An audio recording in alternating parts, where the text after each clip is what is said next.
Okay, beta. Assalamu alaikum wa rahmatullahi wa barakatuh. We'll be continuing with where we left the other day, and we are trying to solve the numericals based on equilibrium constant Kc. मैंने कुछ steps आपसे बताए हुए हैं बेटा कल आप already आपको कि जब भी आप किसी रिएक्शन का Kc इवेलुएट करना चाहें या Kc को यूज करके कोई और चीज इवेलुएट करना चाहें, आपको 6 स्टेप्स में अपनी प्रॉब्लम को सॉल्व करना पड़ेगा। सबसे पहले बैलेंस्ड केमिकल इक्वेशन लिखी जाएगी, जो हमने कल सीखा कैसे लिखते हैं। और हमारी जो बैलेंस्ड केमिकल इक्वेशन थी, it was like this: A times A plus we have B times B in equilibrium with C times C plus we have D times D। Balanced chemical equation लिखने के बाद मैंने आपसे कहा था बेटा आप दूसरा स्टेप फॉलो करोगे, और बैलेंस्ड केमिकल इक्वेशन में क्या टेक्निकलिटीज हैं वो मैं ऑलरेडी आपको बता चुका हूं। दूसरे स्टेप में you will write the initial given number of moles, right बेटा।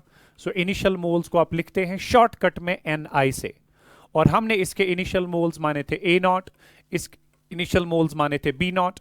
चूंकि COD आपका प्रोडक्ट है बेटा, इनके इनिशियल मोल्स आप लेते हैं 0 until and unless the question mentions that some product is already present, right? उसके बाद बेटा इनिशियल मोल्स, ये याद रखना कि अगर कभी किसी रिएक्शन में आपको इनिशियल मोल्स नहीं दिए गए हैं और आपको इनिशियल मोल्स की जरूरत पड़ रही है, तब जाके take 1 mole for each of the reactant. ठीक है बेटा, ये बात जहन में रखनी है। इनिशियल मोल्स के बाद आप लेते हैं बेटा number of moles reacted oblique formed, reacted obviously for the reactant and formed obviously for the product। Suppose बेटा इसके हमारे पास x मोल्स यूटिलाइज हुए अप टू इक्विलिब्रियम, इसके x मोल्स यूटिलाइज हुए, जाहिर सी बात है ये कितना यूटिलाइज हो चुका होगा, दैट विल बी इसका कोएफिशिएंट डिवाइड बाय जिसकी इंफॉर्मेशन दी थी उसका कोएफिशिएंट मल्टीप्लाइड बाय वो कितने मोल्स यूटिलाइज हो चुके हैं। सिमिलरली बेटा ये ऑब्वियसली कुछ ना कुछ बनेगा, जब ये रिएक्ट कर गया ये रिएक्ट करेगा, ये कुछ ना कुछ बनेगा। इसके कितने मोल्स बनेंगे, वो हो गया इसका coefficient that's C divide by जिसकी इंफॉर्मेशन दिया उसका coefficient that's A multiplied by उसके कितने मोल्स यूटिलाइज हो चुके हैं। एंड लाइकवाइज इसके मोल्स बनेंगे बेटा small d divided by small a multiplied by x। ये भी मैंने आपको कल समझा दिया कि कैसे किसी एक कंपोनेंट के नंबर ऑफ मोल्स को यूज करके बाकी कंपोनेंट्स के नंबर ऑफ मोल्स निकाले जा सकते हैं। ये वाले 3 स्टेप्स हमने कल किए थे बेटा, आगे वाले 3 स्टेप्स हम आज सॉल्व करेंगे। नेक्स्ट स्टेप जो आपके पास आएगा that will be equilibrium number of moles. ये जो तीसरा स्टेप था ये था कि इक्विलिब्रियम तक कौन कितना रिएक्ट कर चुका है या कौन कितना बन चुका है। अब मसला ये है कि जब भी आप Kc इवेलुएट करना चाहें, you need to know the equilibrium concentrations, you need to know the equilibrium moles, right बेटा। तो इक्विलिब्रियम मोल्स का मतलब होता है फाइनली जब इक्विलिब्रियम सेट हुआ, इक्विलिब्रियम मिक्सचर में कौन कितना मौजूद है, कौन कितना अवेलेबल है, राइट बेटा। अब इक्विलिब्रियम मिक्सचर में ये कितना मौजूद होगा, A कितना मौजूद होगा। A के इनिशियल मोल्स हमारे पास थे A नॉट, इक्विलिब्रियम तक उसमें से x मोल्स खर्च हो चुके हैं, तो ये बचेगा कितना, that will be A not minus x, as simple as that, right. ये हमारे पास इनिशियली था B नॉट, राइट, ये इनिशियली हमारे पास था B नॉट, इक्विलिब्रियम तक इतने मोल्स खर्च हो चुके हैं, तो ये बचेगा कितना, ये बचेगा B not minus B by A of x, right बेटा। ये चूंकि पहले कुछ भी नहीं था, राइट बेटा, तो पहले था 0, अब बन चुका है इतना, तो इसको आप लिख सकते हैं 0 प्लस दिस, मगर 0 के कोई माने नहीं है, तो इसके सीधे इक्विलिब्रियम मोल्स आएंगे C by A into we have x, राइट। एंड लाइकवाइज इसके मोल्स इक्विलिब्रियम में मौजूद होंगे बेटा D by A into we have x। So इस तरीके से आपने इक्विलिब्रियम मोल्स निकाले, रिएक्टेंट के भी वो कितने बचे हैं और प्रोडक्ट के भी वो कितने वहां पे बन चुके हैं। So these are the equilibrium moles of each of the components left in the equilibrium mixture. Equilibrium moles निकालने के बाद मैंने कहा था इक्विलिब्रियम कॉन्सेंट्रेशंस निकालते हैं, ठीक है। याद रखिएगा कि जब भी आप इक्विलिब्रियम कॉन्सेंट्रेशन की बात करते हैं, it is always equal to किसी भी कंपोनेंट की इक्विलिब्रियम कॉन्सेंट्रेशन बराबर होती है उसके इक्विलिब्रियम मोल्स कितने हैं मिक्सचर में divided by volume of the reaction mixture by the definition of molar concentration. You know that, already मैं आपको बता चुका हूं। मोलर कॉन्सेंट्रेशन को डिफाइन किया जाता है number of moles of any component in the mixture divided by total volume of the reaction mixture. So equilibrium concentration अगर आप यहां पे निकालना चाहेंगे that will be equilibrium moles divide by volume. Is that part clear बेटा? So equilibrium concentration जो यहां पे आएगा that will be equal to, इसके इक्विलिब्रियम मोल्स कितने हैं, that will be A not minus X divided by total volume of the reaction mixture कितना होगा, that will be V. Likewise बेटा इसकी इक्विलिब्रियम कॉन्सेंट्रेशन बनेगी, इसके इक्विलिब्रियम मोल्स सुगो B naught minus B by A of X divided by total volume of the reaction vessel. And similarly इसकी equilibrium concentration बनेगी बेटा C by A of x divided by V, isn't that. इसी तरह से ये इसके equilibrium moles हो गए divide by total volume of the reaction mixture जो है ये आपको इसकी कॉन्सेंट्रेशन देगा। Once you know the equilibrium concentration of all the components, fine, once you know the equilibrium concentration of all the components, फिर last वाला step क्या होता था बेटा, आप केसी एक्सप्रेशन लिखते थे, isn't that? और इस पर्टिकुलर रिएक्शन का केसी एक्सप्रेशन किसके बराबर आएगा, that will be equal to concentration of products, right, raised to power their stoichiometric coefficients divided by concentration of reactants raised to power their stoichiometric coefficients, right बेटा। तो यहां पर आपके पास जो है एक केसी एक्सप्रेशन जब आप लिखोगे that will be equal to equilibrium concentration of C, right, equilibrium concentration of C raised to power C, and this is the equilibrium concentration of C. Likewise equilibrium concentration of D raised to power D divided by equilibrium concentration of A raised to power A into we have equilibrium concentration of B raised to power B. अब जाके चूंकि सारी concentration terms आपको पता है, यहां तक आप प्रॉब्लम को सॉल्व कर चुके हैं, बस इन कॉन्सेंट्रेशन टर्म्स के वैल्यूज यहां पे सब्स्टिट्यूट करके अपना केसी जो है बेटा उसको इवैल्यूएट किया जा सकता है। या कभी कभी ऐसा भी हो सकता है केसी वहां से दिया गया और हमें बेटा इनकी इक्विलिब्रियम, इनमें से किसी की इक्विलिब्रियम कॉन्सेंट्रेशन जो है उसको निकाला जा सकता है। तो ये हमारे पास वो 6 स्टेप्स हुए जिन 6 स्टेप्स में बेटा आप अपनी केसी की प्रॉब्लम जो है उसको सॉल्व कर सकते हैं। इससे पहले कि हम न्यूमेरिकल सॉल्विंग में जाएं, मैं आपको इतना बताऊं बेटा कि जब आप इक्विलिब्रियम मोल्स के बाद इक्विलिब्रियम कॉन्सेंट्रेशन निकालते हैं, ठीक है, इक्विलिब्रियम कॉन्सेंट्रेशन निकालते हैं, तो यहां पे एक नोट आप नीचे लिखेंगे, फॉर द रिएक्शंस, ठीक है, you will make a statement here, for the reactions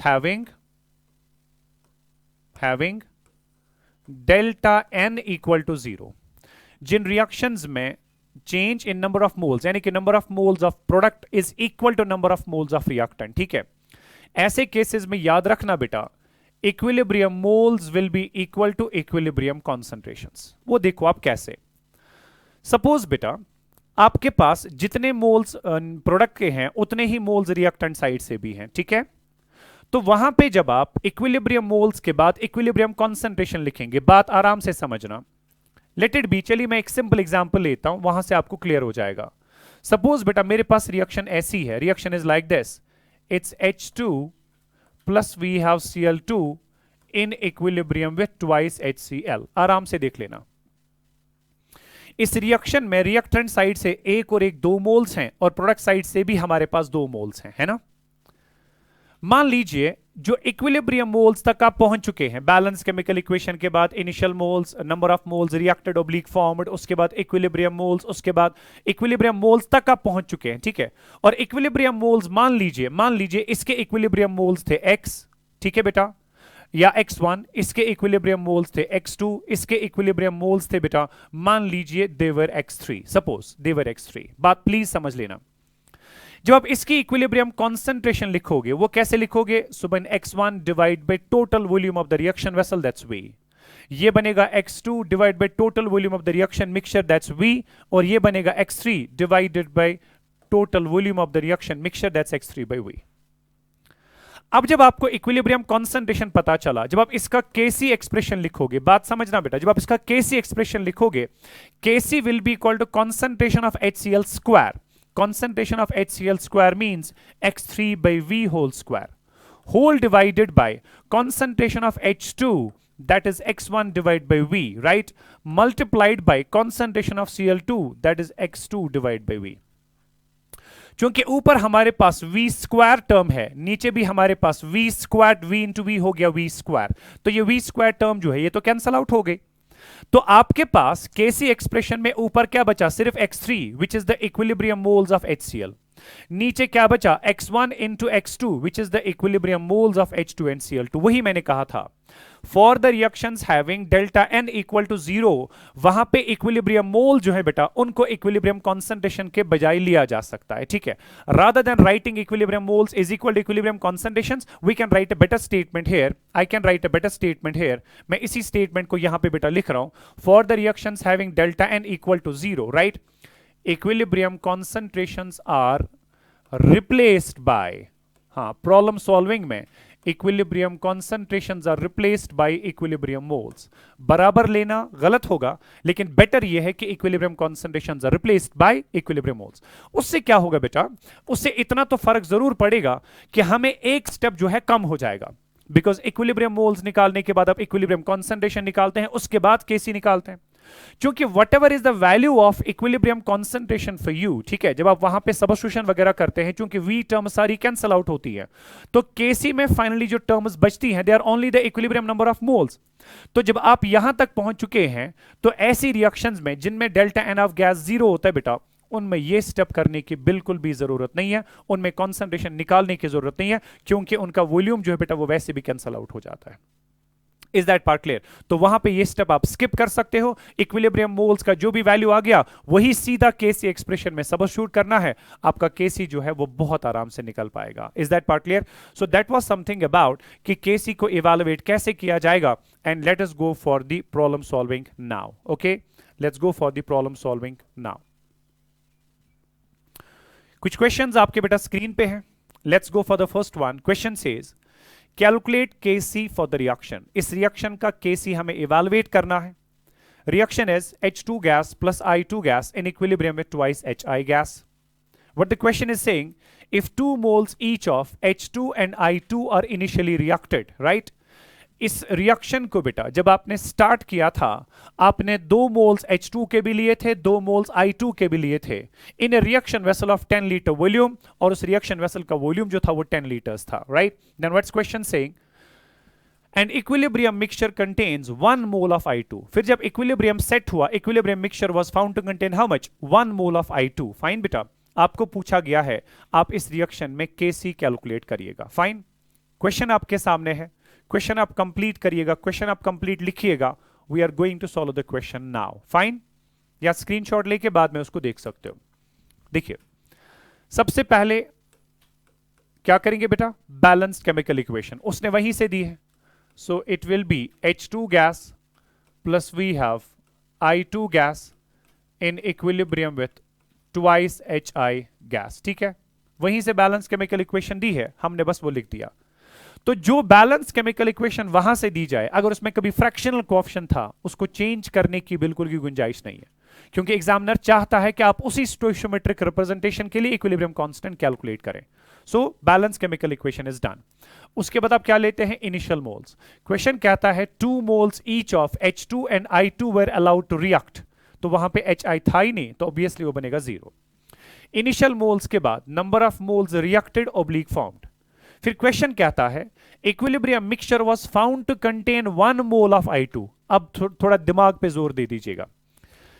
initially आपके पास I2 के 2 मोल्स थे, equilibrium mixture is found to contain 1 mole of I2। इसका मतलब यह हुआ इक्विलिब्रियम तक 2 में से 1 मोल इसका खर्च हो चुका है।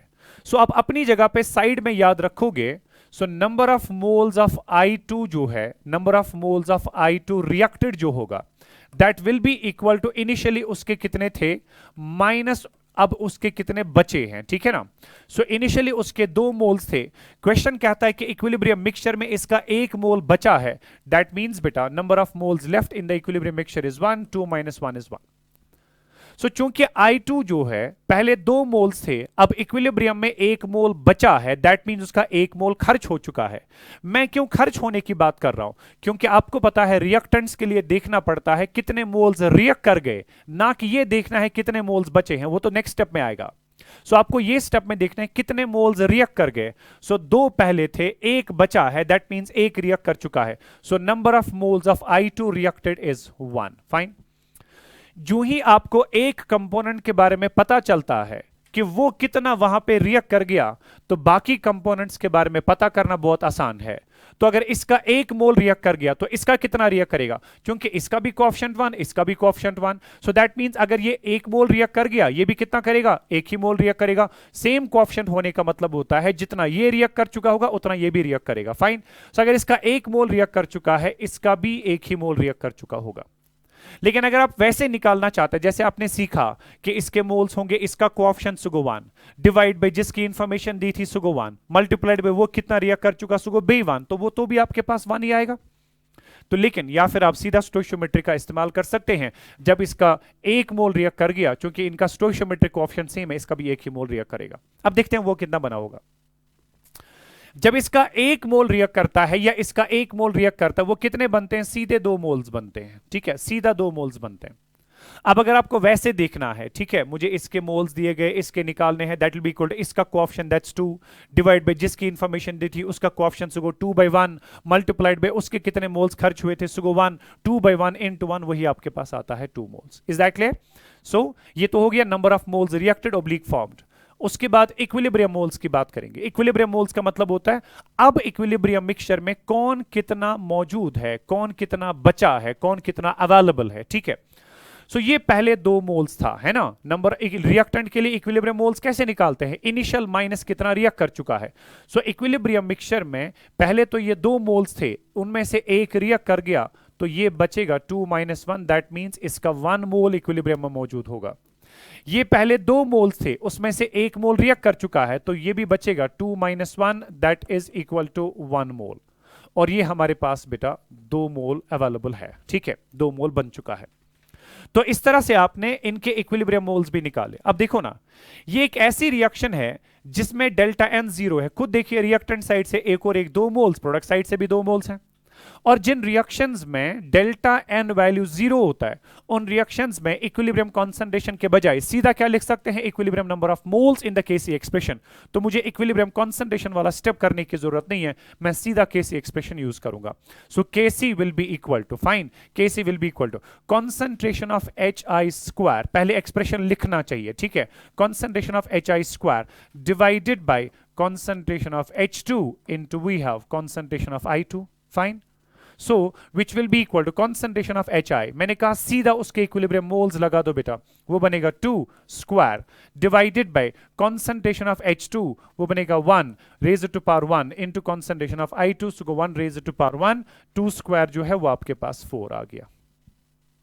सो इस तरह से इस रिएक्शन में केसी जो है बेटा that comes out to be 4। Exactly आपको क्वेश्चन ने वही पूछा था, आप इस रिएक्शन में केसी का वैल्यू जो है वो इवैल्यूएट करिएगा। Fine, so that's it, question आपके सामने है।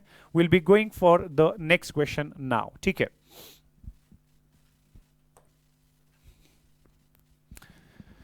in the reaction N2O4 gas in equilibrium with twice NO2, 10 moles of N2O4 are allowed to react in a reaction vessel of 100 liter volume. If at equilibrium 50% of N2O4 is converted into product, what will be Kc for the reaction? ठीक है, so आपको बेटा initial moles N2O4 के दिए हैं 10, reaction vessel का volume है 100 litres, equilibrium तक N2O4 50% रिएक्ट कर चुका है, और आपको देखना है कि रिएक्शन का केसी क्या होगा। जब भी आप क्वेश्चन को सॉल्व करोगे बेटा, सबसे पहले बैलेंस्ड केमिकल इक्वेशन जो कि वहीं से दी है, सो गो N2O4 gas in equilibrium with twice NO2 gas. ठीक है, बैलेंस केमिकल इक्वेशन हो गया। उसके बाद आप क्या लेते हैं, इनिशियल नंबर ऑफ मोल्स। आपके पास 10 मोल्स ऑफ N2O4 थे, फाइन, लेकिन चूंकि इनिशियल की बात हो रही है तो आपके पास प्रोडक्ट होगा 0 until question mentions the presence of some product. Initial moles के बाद आप लेते हैं number of moles reacted oblique formed, right, number of moles reacted oblique formed, reacted for the reactant obviously and formed for the product, right? So this is number of moles reacted oblique formed, reacted for the reactant, formed for the product.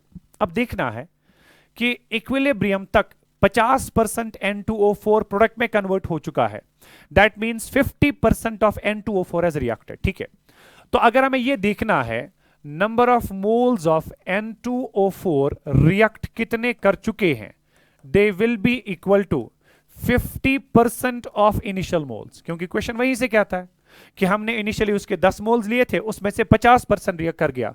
50% of something, 50% of initial moles कैसे लिखते हैं? That is 50/100 into कितने आपके पास initial moles available थे।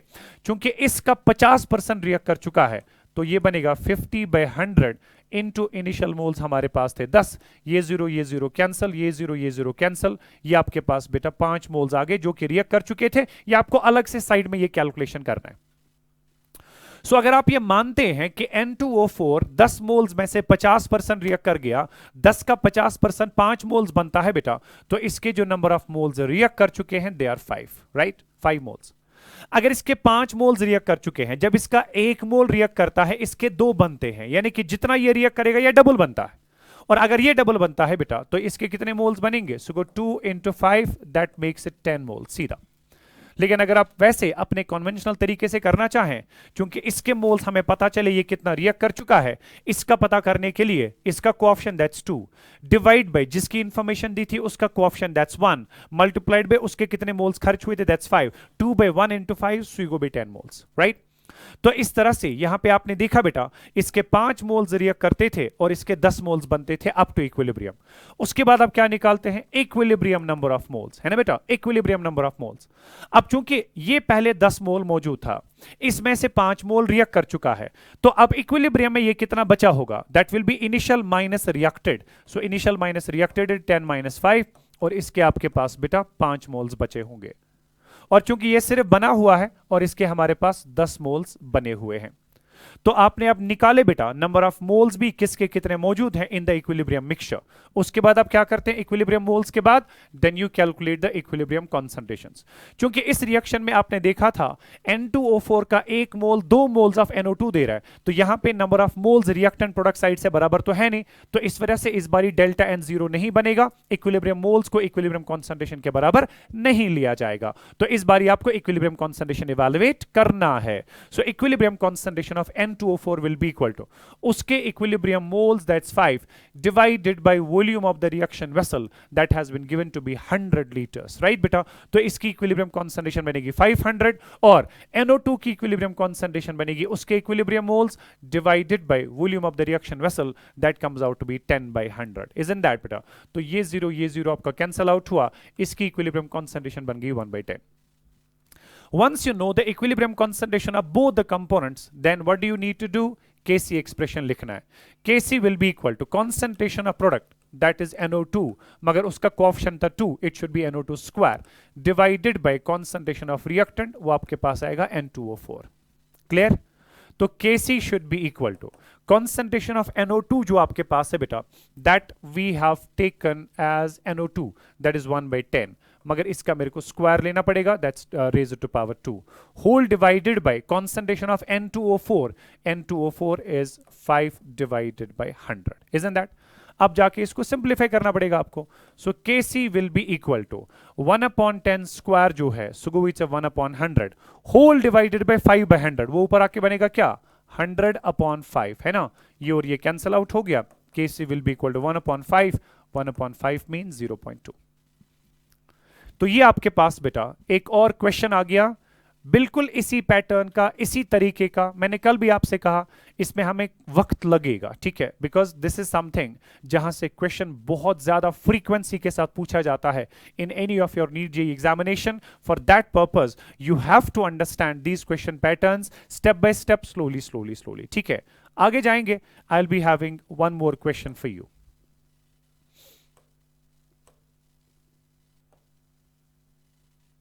Yeah. Question says 1 mole each of the reactants are allowed to react according to the reaction. इस रिएक्शन में जो भी रिएक्टेंट्स हैं उन दोनों का 1 मोल रिएक्ट कराया गया। At equilibrium it is found that 1/3 of the acid has reacted. Equilibrium पे ये देखा गया एसिड के 1/3 मोल जो है वो रिएक्ट कर चुके थे। What will be Kc for the reaction? आपको रिएक्शन के लिए Kc जो है बेटा वो पूछा गया है। तो we'll be going for our solution। सबसे पहले बैलेंस्ड केमिकल इक्वेशन वो उसने वहां से दिया है, CH3COOH plus we have C2H5OH in equilibrium with CH3COO C2H5 plus we have got H2O। ठीक है, अब इस रिएक्शन में इसने बेटा क्या कहा है, बैलेंस केमिकल इक्वेशन के बाद आप क्या लिखते हैं, obviously you go for initial number of moles. Initial moles इसके हमारे पास कितने थे, that has been given to be 1 mole. इसका भी इनिशियल मोल कितना दिया है, दैट्स 1 मोल। इनिशियली ये कितना होगा 0, ये भी कितना होगा 0। ठीक है, मैं आज एक पैटर्न ऑफ क्वेश्चंस ले रहा हूं जहां पे हमें जो है केसी इवेलुएट करना है, कल इंशाल्लाह एक और पैटर्न हम ले रहे हैं। तो इनिशियल मोल्स के बाद आप क्या लेते हैं बेटा, number of moles reacted oblique formed, reacted obviously for the reactant and product obviously formed for the product, right? Question says 1/3 of acid has reacted up to equilibrium, 1/3 of acid has reacted। अब देखो ना, number of moles reacted of acid, acid हमारे पास कौन सा है, acetic acid CH3COH, ये आप side में कर रहे हो, अलग से रफ कर रहे हो, उसके कितने नंबर ऑफ मोल्स रिएक्ट कर रहे हैं, ये कह रहा है कि 1/3 रिएक्ट कर रहा है। मगर 1/3 कितने में से, जितना पहले मौजूद था, और पहले कितना मौजूद था 1 मोल, सो 1/3 1 मोल में से रिएक्ट करेगा, 1/3 इंटू 1 जो है बेटा वो आपके पास आएगा 1/3 मोल्स, राइट। तो इसके जो नंबर ऑफ मोल्स रिएक्ट कर रहे हैं they are 1/3 moles which are reacting. अब उसके बाद देखते हैं कि ये कितना रिएक्ट कर चुका होगा, क्योंकि जो कोएफिशिएंट इसका है वही कोएफिशिएंट इसका भी है, दैट मीन जितना ये रिएक्ट करेगा उतना ही ये भी रिएक्ट करेगा, तो ये भी रिएक्ट करेगा बेटा 1/3 मोल्स, फाइन।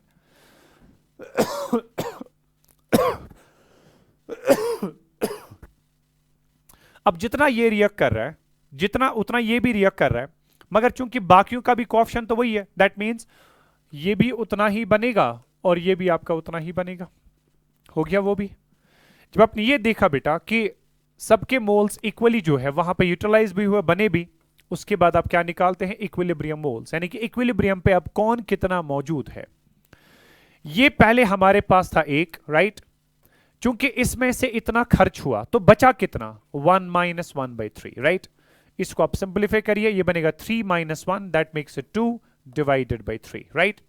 तो इसी तरह से ये पहले 1 मौजूद था, उसमें से 1/3 रिएक्ट करा, बचा कितना 1 - 1/3, so it will again come out to be 2/3, right.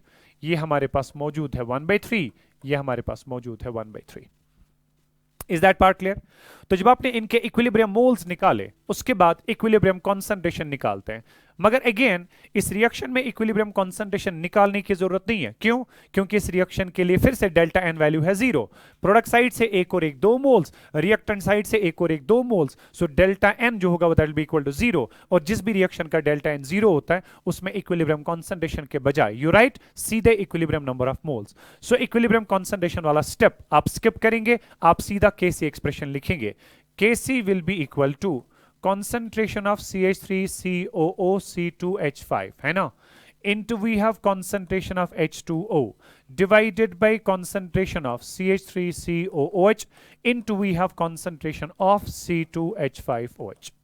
ठीक है, मैं बहुत आसान मतलब क्वेश्चन पैटर्न्स के साथ एक शुरुआत कर रहा हूं ताकि आपके जहन में पहले बात आए कि हमें क्वेश्चन को अप्रोच कैसे करना है, हमें क्वेश्चन को बेटा किस तरह से सॉल्व करना है। धीरे धीरे करके हम लेवल जो है क्वेश्चंस की इंक्रीज करेंगे। एसिडिक एस्टर जो आपके पास है बेटा, इसके नंबर ऑफ मोल्स आपके पास है 1/3 इनटू वाटर के नंबर ऑफ मोल्स आपके पास है 1/3 डिवाइडेड बाय इसके नंबर ऑफ मोल्स हमारे पास है बेटा 2/3 इनटू इसके भी नंबर ऑफ मोल्स हमारे पास बचे हैं 2/3, है ना। तो ये 3 ये 3 ये 3 ये 3 कैंसल आउट हो गया, तो यहां पर आपके पास बचा बेटा 1/4, राइट। 1/4 मींस 0.25। ये आपके पास बेटा इस तरह से केसी एक्सप्रेशन जो है आपने सॉल्व करके अपना केसी जो है उसको इवैल्यूएट कर दिया, ठीक। That was basically the first question pattern based on Kc, जहां पे आपको बेटा इक्विलिब्रियम के बारे में आइडिया दिया जाएगा कि वहां पे कोई भी रिएक्टेंट या प्रोडक्ट कितना बना है या कितना बचा है या कितना खर्च हो चुका है, ठीक है। अकॉर्डिंगली उसको यूज करके बेटा हमने Kc जो है उसको निकाला। मैं एक क्वेश्चन आपको होम टास्क दे रहा हूं, ये क्वेश्चन घर जाके प्लीज सॉल्व करिएगा।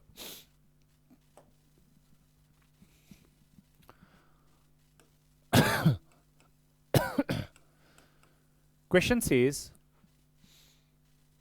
in the reaction या in a reaction, ऐसे लिखते हैं, in a reaction 2 moles of N2 and 6 moles of H2 and 6 moles of H2 gases are allowed to react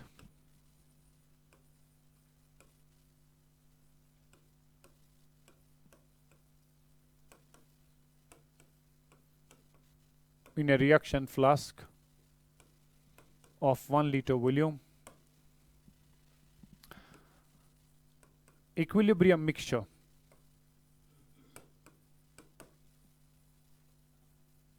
is found to contain equilibrium mixture is found to contain 3 moles of NH3. Question says calculate Kc for the reaction. Calculate Kc, right? चलिए complete लिख देते हैं for the reaction. That's your home task. Question को बेटा solve करिएगा, ठीक है? Rest of the things we will see tomorrow इंशाल्लाह, ठीक है? कल एक और क्वेश्चन पैटर्न के साथ मैं आपके सामने आ रहा हूं. घर जाके कुछ क्वेश्चंस जो है आप ट्राई करेंगे, मगर जो क्वेश्चंस मैं बाद में ग्रुप में सेंड करूंगा सिर्फ उन क्वेश्चंस को आप ट्राई करोगे, ठीक है? बाकी अभी आप कोई भी क्वेश्चन जो है बुक से सॉल्व नहीं करोगे. Let us first finish with this part. उसके बाद अपने सारे कॉन्सेप्ट्स आप अप्लाई करके बुक से क्वेश्चन सॉल्व करना शुरू कर दीजिए, ठीक है? Thank you so much. Stay blessed. Allah Hafiz.